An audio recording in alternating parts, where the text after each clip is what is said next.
Alright, what's going on, guys? Trev back again. Here to bring you another video. This one's going to be doing my second Q&A video. Yep, two already. with leading up to The Walking Dead Season 5, Episode 13, which is called Forget. This one we're going to start off with me giving my thoughts on this new female character around Carl's age named Enid.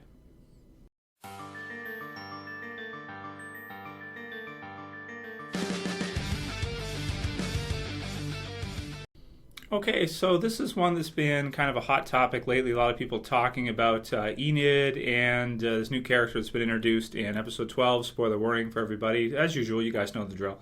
If you haven't seen the episode yet, you want to watch it before you watch this. So want to get my thoughts on this one. This was a couple comments I received right after doing the review on Sunday night, and this one's from Toxic Nation, and he or she said, the girl is weird. I don't know why she went wandering off into the woods. Then the next one was from Timothy Rowan, and he replied, he said, I think she trades with people outside the wall or something. So I may even do a things you missed for episode 12. I haven't done it yet. I don't know if I'm going to get time this week. Hopefully I will. But we'll have to see how that works out. But with her, just to mention a few things, the girl in the house originally that Carl sees briefly through the glass, the picture from what I've seen, that actually is her still. So she's been in and out of that place quite a bit. It seems like she kind of leaves probably often. In terms of when she climbs the wall and actually goes over the wall to Alexandria to do whatever it is she does. So another common question is, who stole the gun, the J gun that Rick had hid?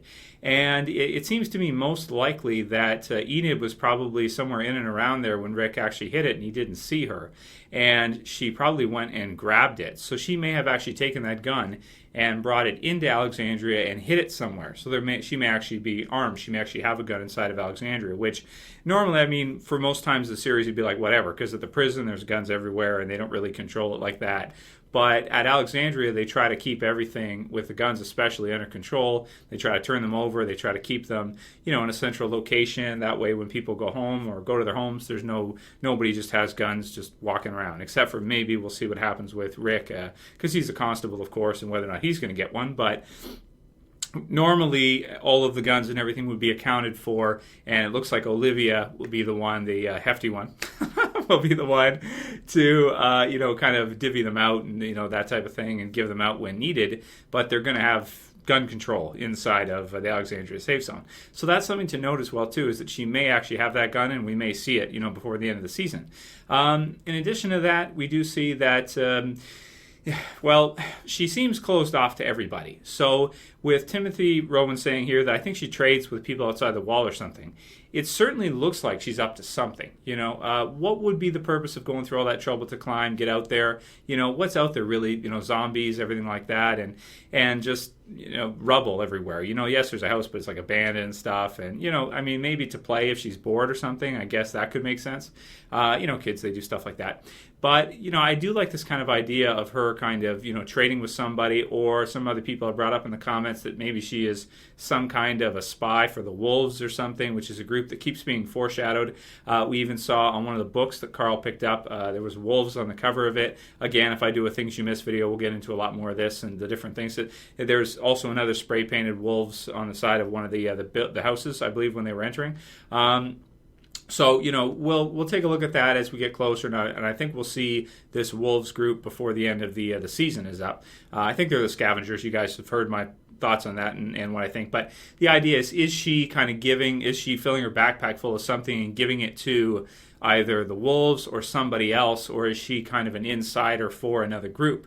Possibly the ones that were exiled. Remember how we heard from Deanna that she had actually exiled some people rather than killing them. She had exiled them, which is she believes is as good as sentencing them to death. I disagree, because as we've seen with Rick's group on the outside, you can survive on the outside if you're smart, if you keep quiet and you lay low and you get pretty decent at killing zombies with knives or whatever, and you can run pretty good.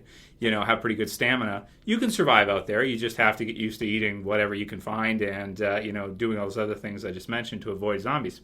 So To me, I like this idea. I like this storyline, and I think that's probably where they're going. That said, I mean, we don't know for sure. Maybe she's just a rambunctious teenager that feels like an outsider, like Daryl, and doesn't want to stay inside and just kind of wants to go off on her own.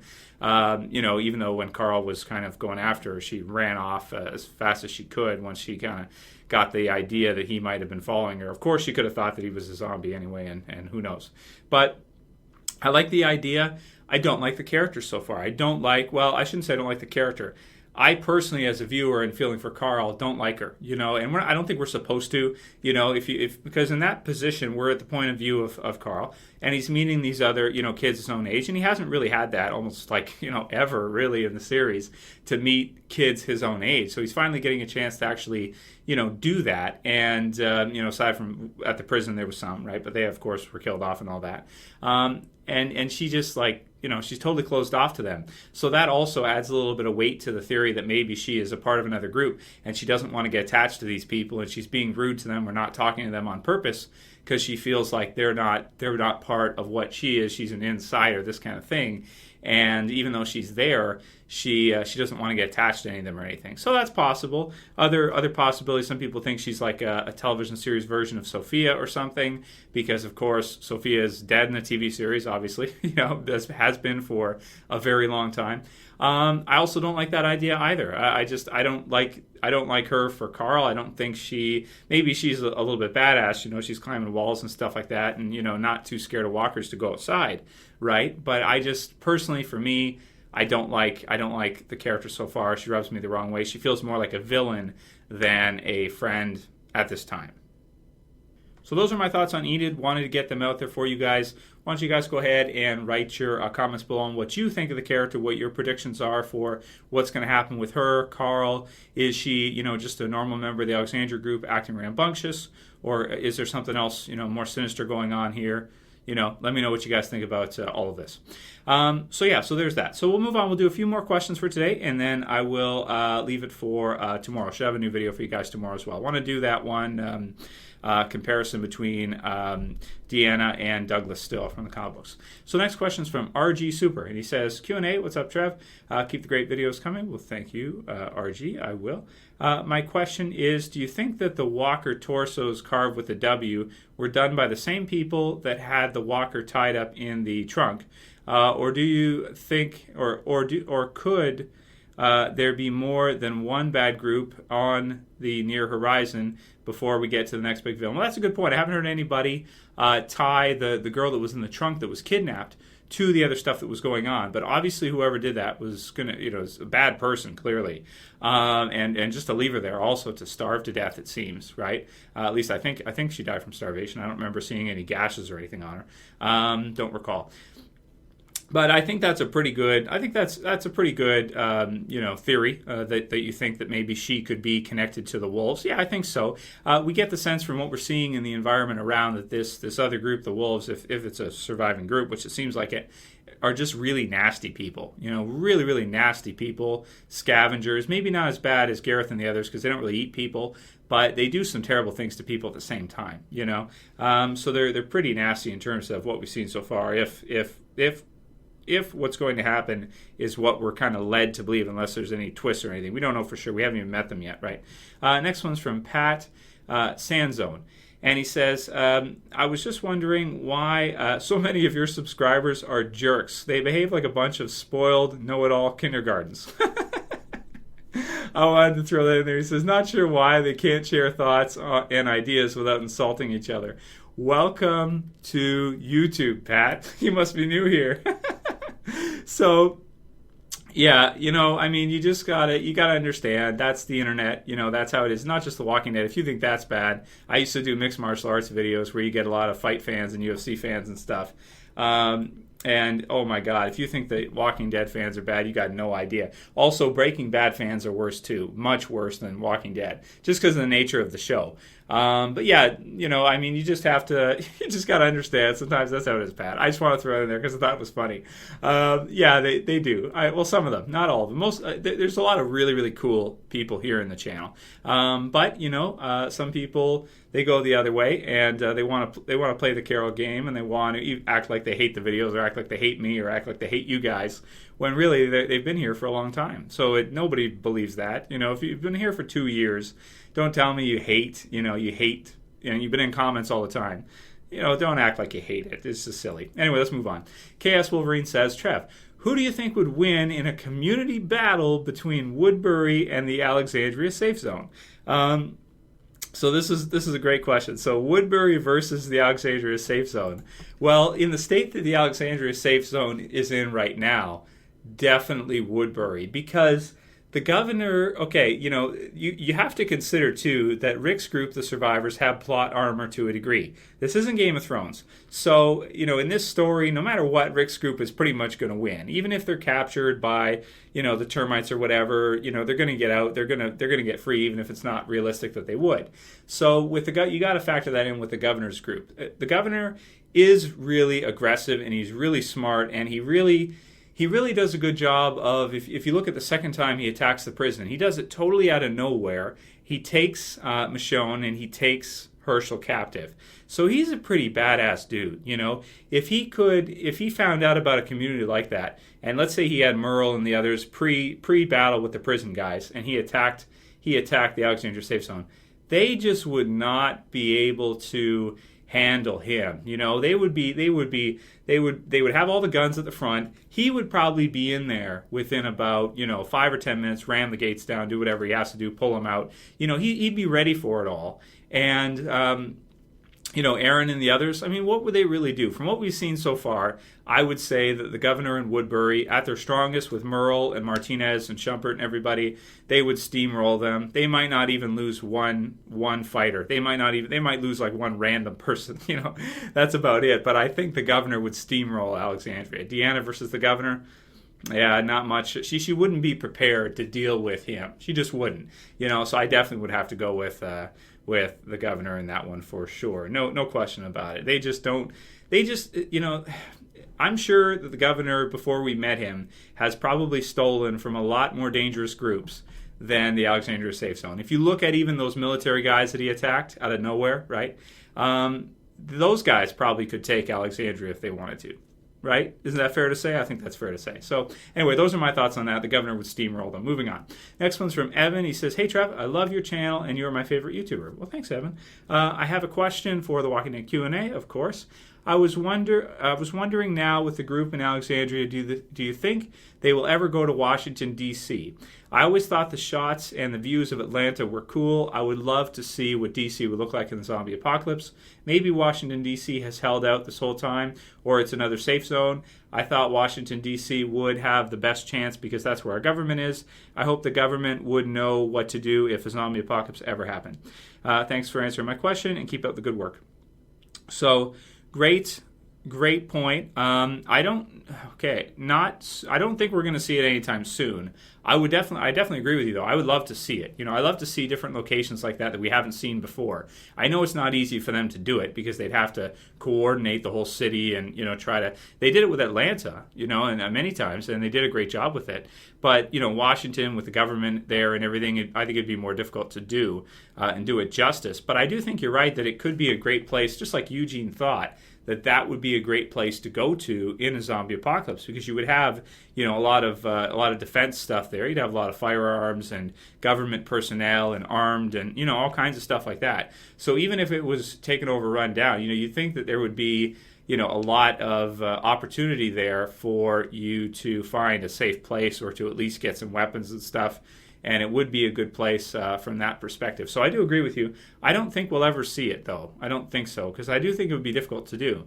But I would like to if they wanted to do it like season 7, 8, or 9 or something. Who knows what they'll throw in, because the whole storyline with Beth was completely an add-in from the comic books. It didn't happen in the comic books. So they could add in something like that with Washington. I hope they would. It'd be cool for Abraham and Eugene and Rosita if they had them go there and they added in a storyline with that, for them searching for something, doing a run or something. Maybe we will see it. It's I don't think it's outside the realm of possibility that we'll see them actually, go on runs and stuff in the future. I'm sure they will eventually. So great point from Evan, and I would really like to see it. I don't think we'll see it soon, but hopefully eventually. But, in all probability, most likely we probably won't see it. And we'll do one more. This one's from Ionic, and she says, "Hi, I'm a girl who loves The Walking Dead, and it's fun to watch your opinions of the show comic. My favorite character is the Governor, even though he is not on the show anymore, and who doesn't like Daryl?" I see. All right. So this was the one I answered yesterday about the tired making videos, but I'll just comment on this. So favorite character is the Governor. So that's funny. And Daryl. And somebody said that I was a sellout or something because I like Daryl or something. I don't know. Somebody said that. I forget exactly who it was that called me a sellout for liking Daryl. It's crazy, and the comic book series version, I like Rick the best. I've said this. And sometimes my opinions of the TV show and my favorite characters do change. The Governor after season 3 was actually one of my favorite characters too. Because I do think he's a super awesome, badass villain, and David Morrissey does an incredible job. He's an amazing actor. Like, even when we saw him in episode 9 there in Tyrese's hallucination, man, he is scary, he's intimidating, and he's smart. He's a really strong villain all around. So I can see if you like villains that the Governor would be her favorite. For me, Daryl's my favorite now. Season 2, I want to say Shane was my favorite. Up until at that point, I liked him more than Rick in the TV series. And then season 3, we got into like Merle was awesome in that season. The Governor was awesome. And then, of course, you still had Rick there and Daryl, so that was all good. But season 4, I really started to like Daryl more as a character. Him going on runs to the big spot, being in charge of that and everything. And I just really liked what they did with him in season 4, him being stuck with Beth and that whole storyline. I'm really feeling for him a lot. Losing Merle at the end of season 3 was also another thing. So for me, he moved from just kind of a badass, fun survivor that I didn't think was going to survive for very long in season 1 to, at this point, my favorite survivor because, like even in this most recent episode, just awesome. Like, he's not fitting in, funny, he kills the possum, we brought dinner, he's like gutting it on the steps. I mean, how could you not love that? It's awesome because Wolverine is one of my favorite characters from comic books, and Daryl is like the Wolverine from the, Wolverine for The Walking Dead. So I think he's awesome, and I'm really a big fan of that character. Plus, with Andrew Lincoln's Rick Grimes, he's my second favorite, and sometimes I kind of go back and forth. But right now, I'd say Daryl is my favorite. Like, for example, in Coda, when Rick hits Bob, runs him over, tells him to shut up, and with him against Gareth. So you see how, depending on what happens in the series, your favorites can change over the seasons. It's just natural. Right now, Daryl's my favorite. Maybe it'll change back to Rick. Who knows? In the future, maybe there'll be, Morgan's coming soon too. Maybe he could be my favorite for season 6. We'll see what happens.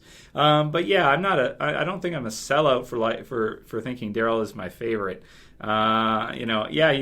He's rated as the best character in The Walking Dead right now. But I thought that was surprising because I figured Rick would be Rick would be everyone's top choice for the best character and be voted the best. And I thought it was surprising. That's why I did a video that Daryl was rated as the best. So, but if you like this guy too, if you like the Governor, then you can't go wrong with that. So he's an awesome character too, awesome villain. So I'll wrap it up here for today's, guys. I hope you've been liking these, the Daily Dead videos. If you're new to the channel, you want to subscribe, feel free. Bottom left, that'd be that way. Go ahead and click that subscribe. We'll get the daily videos, and I'll try to have another one for you guys tomorrow. I'm not feeling the best though, so I might have to take a day or two off from making videos, but we'll see how it goes. I'll try not to. And if you like this video, please thumb it up below. If you want to help support the channel, please share it, please favorite it. Write your comments about Enid below and maybe your favorite character right now and how it's changed over the seasons. Because I don't think anybody's a sellout for their favorite character being Daryl, and I don't think anybody's a sellout if their favorite character is Rick or the Governor. I don't. I don't think so. It's just the series, it changes. Shane was my favorite. He was like the first one I got out of these 1/6 scale custom figures that I made. Anyway, that's it for this one, guys. See you for the next one. As always, it's Trev. Saying peace.